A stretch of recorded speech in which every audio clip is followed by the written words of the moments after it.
Movie की शुरुआत होती है एक गाड़ी से जो एक सुनसान इलाके में एक घर के बाहर रुकती है। ये साल 1974 का वक्त है। घर के अंदर से एक छोटी लड़की उस अनजान कार को देखती है। वो अपना पोलरॉइड कैमरा लेकर उस कार की तरफ बढ़ती है। उसे कार की पैसेंजर सीट पर कोई बैठा हुआ दिखता है जिसने पूरी तरह से अपने आप को काले कपड़े से ढका हुआ था। तभी उसे अपने घर के पीछे से कोई आवाज आती है। वो वहां जाकर इधर उधर देखती है। तभी उसके सामने एक आदमी आता है जिसकी स्किन बिल्कुल तरह से अपने आप को काले कपड़े से ढका हुआ था। तभी उसे अपने घर के पीछे से कोई आवाज आती है। वो वहां जाकर इधर उधर देखती है। तभी उसके सामने एक आदमी आता है जिसकी स्किन बिल्कुल सफेद थी और ये आदमी दिखने में काफी डरावना लग रहा था। वो आदमी इस छोटी लड़की को हैप्पी बर्थडे विश करता है। यहाँ सीन कट होता है और एक FBI एजेंट्स की मीटिंग दिखाई जाती है जहां ये सब एक क्रिमिनल को पकड़ने की प्लानिंग कर रहे होते हैं। यहीं इस मूवी की मेन कैरेक्टर ली हार्कर को दिखाया जाता है जो कि FBI में स्पेशल ऑफिसर है। उस क्रिमिनल का पता लगाने के लिए हार्कर अपने एक कॉलीग ऑफिसर के साथ एक जगह आती है जहां ये हर एक घर के दरवाजे पर जाकर उस क्रिमिनल के बारे में पूछताछ कर रहे थे। तभी एजेंट हार्कर एक घर की तरफ इशारा करती है और बोलती है कि वो अंदर है। उसका कॉलीग पूछता है कि तुम्हें कैसे पता, पर हार्कर बोलती है कि मुझे नहीं पता। उसका कॉलीग उस घर का दरवाजा खटखटाता है और तभी कोई उसे गोली मार देता है। हार्कर धीरे धीरे अंदर जाती है जहां एक कमरे में एक आदमी हाथ ऊपर करके बैठा था।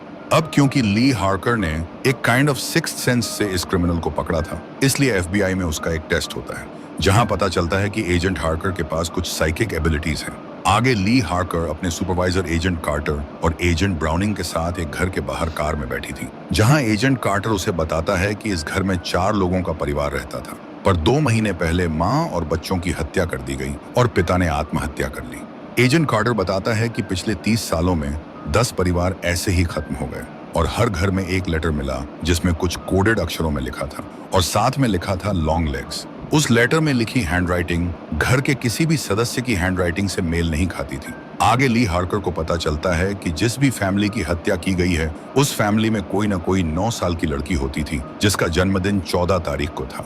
ली हार्कर सारे एविडेंसेस जमीन पर रखकर चेक करती है और उसे पता चलता है कि जब लॉन्ग लेग्स ने उन फैमिलीज की हत्या की तब रिपोर्ट्स और एविडेंसेस के हिसाब से वो उन घरों में मौजूद ही नहीं था। मतलब लॉन्ग लेग्स की कोई ना कोई मदद कर रहा था जो उन हत्याओं के वक्त उन घरों में मौजूद होता था। आगे एजेंट हार्कर अपने सीनियर एजेंट कार्टर को उसके घर छोड़ने जाती है क्योंकि कार्टर ने ड्रिंक की हुई थी।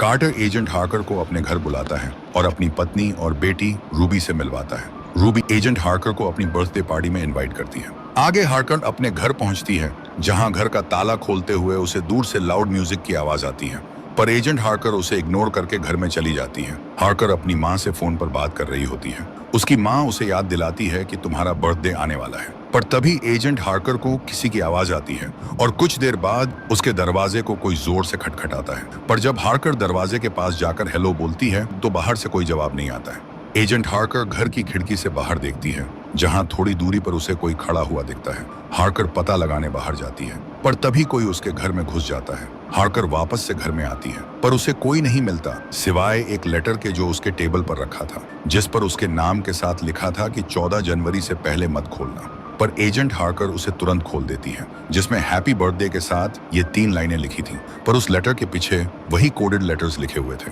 एजेंट ली हार्कर उन कोडेड लेटर्स को डिकोड करती है और उन लेटर्स का मतलब ये निकलता है। तभी हार्कर को एजेंट कार्टर कॉल करके एक क्राइम साइट पर बुलाता है जहां लॉन्ग लेग्स ने एक और फैमिली की हत्या कर दी थी और इस फैमिली को मरे हुए 1 महीना हो चुका था। इस फैमिली में भी एक 9 साल की बच्ची थी जिसका 14 तारीख के आसपास ही बर्थडे था। ली हार्कर अपनी माँ को कॉल करती है जहां उसकी माँ पूछती है कि क्या तुम अपने बर्थडे पर घर आओगी। ली बोलती है कि मैं कोशिश करूंगी। उसकी माँ पूछती है कि क्या तुम प्रार्थना करती हो, पर ली बोलती है कि मुझे जाना है और कॉल काट देती है।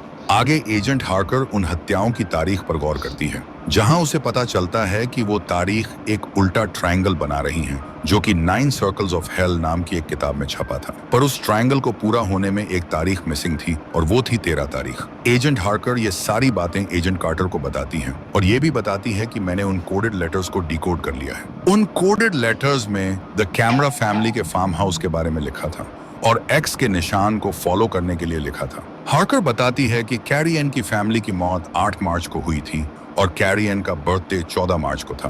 कैरी एन जिंदा बच गई थी क्योंकि उस वक्त वो स्कूल में थी। यहाँ हार्कर ये भी बताती है कि लॉन्ग लेग्स 14 तारीख से पहले या बाद के 6 दिनों के अंदर ये हत्याएं करता था।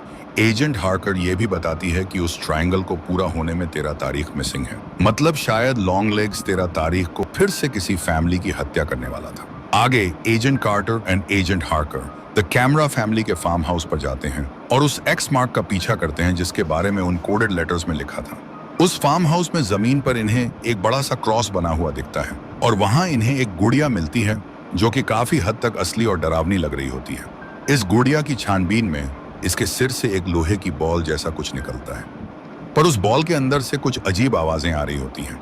आगे लॉन्ग लेग्स को दिखाते हैं जहां वो एक गुड़िया को कैरी एन नाम से बुलाते हुए बात कर रहा होता है और फिर उसके ऊपर एक काला कपड़ा ढक देता है। आगे एजेंट कार्टर और एजेंट हार्कर उस मेंटल हॉस्पिटल जाते हैं जहां कैरी एन को रखा गया था। यहाँ इन्हें पता चलता है कि इनके आने से एक दिन पहले कोई ली हार्कर के नाम से कैरी एन से मिलने आया था। यहाँ एजेंट कार्टर को शक होता है कि लॉन्ग लेग्स और एजेंट हार्कर के बीच कुछ न कुछ कनेक्शन है। वहीं एजेंट हार्कर कैरी एन से सवाल कर रही होती है। यहाँ एक फ्लैशबैक दिखाया जाता है जहाँ कैरी एन के घर में एक गुड़िया रखी होती है जिसकी आंखें बहुत ऑडली ग्लो कर रही होती हैं और तभी दिखाया जाता है कि कैसे कैरी एन के पिता ने अपनी पत्नी और उस प्रीस्ट को मारा था जो हर हफ्ते उनके घर आता था। एजेंट हार्कर उस आदमी के बारे में पूछती है जो उसके नाम से कैरी एन से मिलने आया था। कैरी एन बोलती है कि मैं उसे कभी नहीं भूलना चाहती और बोलती है कि वो मुझे जो कुछ भी करने को कहेगा मैं करूंगी।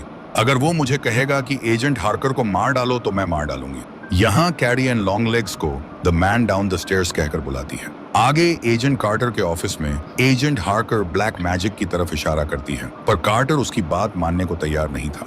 एजेंट कार्टर उसे बताता है कि तुम्हारे 9वें जन्मदिन से एक दिन पहले यानी 13 जनवरी 1974 को तुम्हारी माँ ने एक पुलिस रिपोर्ट लिखवाई थी एक अनजान आदमी के बारे में जो लंबा था और उसकी स्किन बिल्कुल सफेद थी। एजेंट कार्टर एजेंट हार्कर को उसकी माँ से मिलने भेजता है और ये पता करने भेजता है कि एजेंट हार्कर के 9वें जन्मदिन से एक दिन पहले उसके घर आने वाला वो आदमी कौन था जिसके बारे में हार्कर की माँ ने रिपोर्ट लिखवाई थी। एजेंट हार्कर अपनी माँ से मिलने जाती है जो बहुत अजीब सा बिहेव कर रही होती है। वो एजेंट हार्कर से पूछती है कि क्या तुम अब भी प्रार्थना करती हो। एजेंट हार्कर बोलती है कि मैं कभी प्रार्थना नहीं करती क्योंकि प्रार्थना मुझे डरा देती है। ये सुनकर हार्कर की माँ जोर जोर से हंसने लगती है। इसके बाद हार्कर किचन में कुछ खाने के लिए बना रही होती है, तभी उसे पास के कमरे से एक कीड़ा निकलता हुआ दिखाई देता है। यहीं एक फ्लैशबैक दिखाया जाता है जहां एजेंट हार्कर के 9वें जन्मदिन से पहले हार्कर की मां को घर के बाहर से किसी गाड़ी के रुकने की आवाज आती है और वो तुरंत किसी को कॉल करने की कोशिश करती है पर कॉल नहीं लगता। इसके बाद हार्कर की मां एक गन लेकर बाहर जाती है। यहीं फ्लैशबैक खत्म होता है और एजेंट हार्कर अपनी मां से अपने 9वें जन्मदिन और उस अनजान आदमी के बारे में पूछती है। हार्कर की मां बोलती है कि कोई भी हमसे मिलने नहीं आया था, पर वो बातों बातों में एजेंट हार्कर को उसके रूम में जाने का इशारा करती है जहां एजेंट हार्कर को एक बड़े से बॉक्स के अंदर कुछ पोलरॉइड पिक्चर्स मिलती हैं जिनमें उसे लॉन्ग लेग्स की पिक्चर भी मिलती है जो उसने ही अपने कैमरे से खींची थी। यहीं फ्लैशबैक दिखाया जाता है जहां लॉन्ग लेग्स एजेंट हार्कर के बचपन में उसके 9वें जन्मदिन से पहले उसके घर आया था। एजेंट हार्कर की मां उससे पूछती है कि तुम कौन हो और मेरी बेटी से बात क्यों कर रहे हो, पर लॉन्ग लेग्स गाना गाते हुए बोलता है कि या तो मुझे अभी अपने घर में आने दो या फिर मैं बार बार तुम्हारे घर आऊंगा। अब क्योंकि एजेंट हार्कर को अपने बचपन की बातें याद आ गई थी तो वो उस फोटो को लेकर कार्टर के पास जाती है और उस फोटो की वजह से लॉन्ग लेग्स पकड़ा जाता है जो कि एक बस स्टॉप पर खड़ा था। ऑफिसर्स के पूछने पर लॉन्ग लेग्स अपना नाम डेल फर्डिनेंड कॉबल बताता है और ली हार्कर से मिलने की मांग करता है। एजेंट ब्राउनिंग बताती है कि लॉन्ग लेग्स के सामान में हमें बहुत सी नोटबुक्स मिली हैं जो उन्हीं कोडेड लेटर्स से भरी हुई हैं। एजेंट ब्राउनिंग कहती है कि वो कोडेड लेटर्स शैतानी हैं और लॉन्ग लेग्स शैतान को पूछता है। एजेंट कार्टर बोलता है कि हमने लॉन्ग लेग्स को पकड़ लिया है, अब कोई परेशानी की बात नहीं है, पर एजेंट हार्कर बोलती है कि अभी भी लॉन्ग लेग्स का कोई साथी बाहर है जो इन हत्याओं में उसकी मदद करता है। एजेंट हार्कर बोलती है कि वो ट्रायंगल पूरा होने में 13 तारीख बची है जो कि आज ही है, मतलब आज लॉन्ग लेग्स या उसका कोई साथी किसी फैमिली की हत्या करने वाला है। आगे एजेंट हार्कर लॉन्ग लेग्स से उसके साथी के बारे में पता करने जाती है जहां हार्कर अपने बचपन का वो दिन याद करती है जब लॉन्ग लेग्स उसके घर आया था। लॉन्ग लेग्स ने कहा था कि वो सीढ़ियों के नीचे रहता है। एजेंट हार्कर लॉन्ग लेग्स से पूछती है कि तुम्हारी मदद कौन कर रहा है और सीढ़ियों के नीचे रहने वाला आदमी कौन है। लॉन्ग लेग्स बोलता है कि इस बारे में तुम अपनी माँ से क्यों नहीं पूछती। हार्कर बोलती है कि मेरी माँ को इस बारे में कुछ नहीं पता और फिर लॉन्ग लेग्स आंखें बंद करके हेल सेटन बोलता है और अपना सिर पटक पटक कर आत्महत्या कर लेता है। वहीं एजेंट कार्टर बताता है कि कैरी एन ने उस मेंटल हॉस्पिटल की छत से कूदकर आत्महत्या कर ली है। आगे एजेंट हार्कर और एजेंट ब्राउनिंग उसकी माँ से लॉन्ग लेग्स के साथी के बारे में पता करने के लिए हार्कर के घर जाते हैं। एजेंट ली हार्कर बोलती है कि मैं अकेले ही घर के अंदर जाऊंगी। एजेंट हार्कर घर के अंदर जाती है पर उसे उसकी माँ नहीं मिलती। वहीं बाहर इनकी गाड़ी के पीछे ही हार्कर की माँ खड़ी होती है, जिसके हाथ में एक शॉटगन होती है। तभी हार्कर को गोली चलने की आवाज आती है। वो घर की खिड़की से देखती है कि उसकी माँ एजेंट ब्राउनिंग को गोली मार रही होती है। एजेंट हार्कर घर से बाहर आती है, जहां वो देखती है कि उसकी माँ एक गुड़िया पर बंदूक का निशाना बनाकर खड़ी होती है। वो गुड़िया बिल्कुल एजेंट हार्कर के जैसी लग रही थी। हार्कर की माँ उस गुड़िया को गोली मार देती है। तभी एजेंट हार्कर के सिर से एक काला धुआं जैसा कुछ निकलता है। वैसा ही धुआं उस गुड़िया के सिर में रखी बॉल से निकल रहा था। एजेंट हार्कर बेहोश हो जाती है।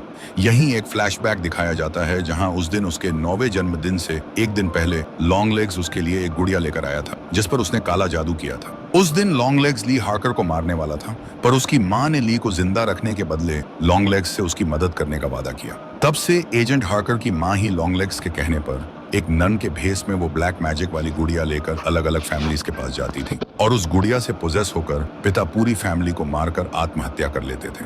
फ्लैशबैक खत्म होता है और ली हार्कर को दिखाया जाता है, जो फोन की रिंग सुनकर उसी जगह जागती है जहां लॉन्ग लेग्स रहता था। यहाँ हमें पता चलता है कि लॉन्ग लेग्स एजेंट हार्कर के 9वें जन्मदिन से उसी के घर की बेसमेंट में रह रहा था। एजेंट हार्कर फोन उठाती है, जहां दूसरी तरफ से कोई शैतानी आवाज में बोलता है कि तुम रूबी की बर्थडे पार्टी के लिए लेट हो। एजेंट हार्कर लॉन्ग लेग्स की कार में एजेंट कार्टर के घर पहुंचती है, जहां एजेंट कार्टर दरवाजा खोलता है और बोलता है कि तुम सही वक्त पर आई हो। रूबी ने अभी गिफ्ट्स खोलना शुरू ही किया है। एजेंट हार्कर घर के अंदर जाती है और देखती है कि एक गुड़िया और उसकी माँ पहले से वहां मौजूद थी। वो गुड़िया बिल्कुल कार्टर की बेटी रूबी जैसी दिख रही होती है। उनकी पूरी फैमिली पोजेस हो चुकी थी। एजेंट हार्कर एजेंट कार्टर को समझाने की कोशिश करती है, पर कोई फायदा नहीं। एजेंट कार्टर और उसकी पत्नी केक लेने के लिए किचन में जाते हैं, जहां एजेंट कार्टर अपनी पत्नी को चाकू से मार डालता है, और जैसे ही वो रूबी की तरफ बढ़ता है, एजेंट हार्कर उसे गोली मार देती है। ये देखकर हार्कर की माँ अपने बैग से चाकू निकाल लेती है, और जैसे ही रूबी की तरफ बढ़ती है, एजेंट ली हार्कर उसे भी गोली मार देती है। आगे वो उस गुड़िया को गोली मारने वाली होती है, पर तभी गोलियां खत्म हो जाती हैं। एजेंट हार्कर रूबी को अपने साथ चलने को बोलती है, पर एजेंट ली हार्कर उस गुड़िया की तरफ देखती रह जाती है जैसे वो जम गई हो। वहीं लॉन्ग लेग्स को दिखाते हैं, जो पुलिस कस्टडी में बैठा हुआ हेल सेटन बोलता है, और यहीं ये मूवी खत्म हो जाती है। अगर आप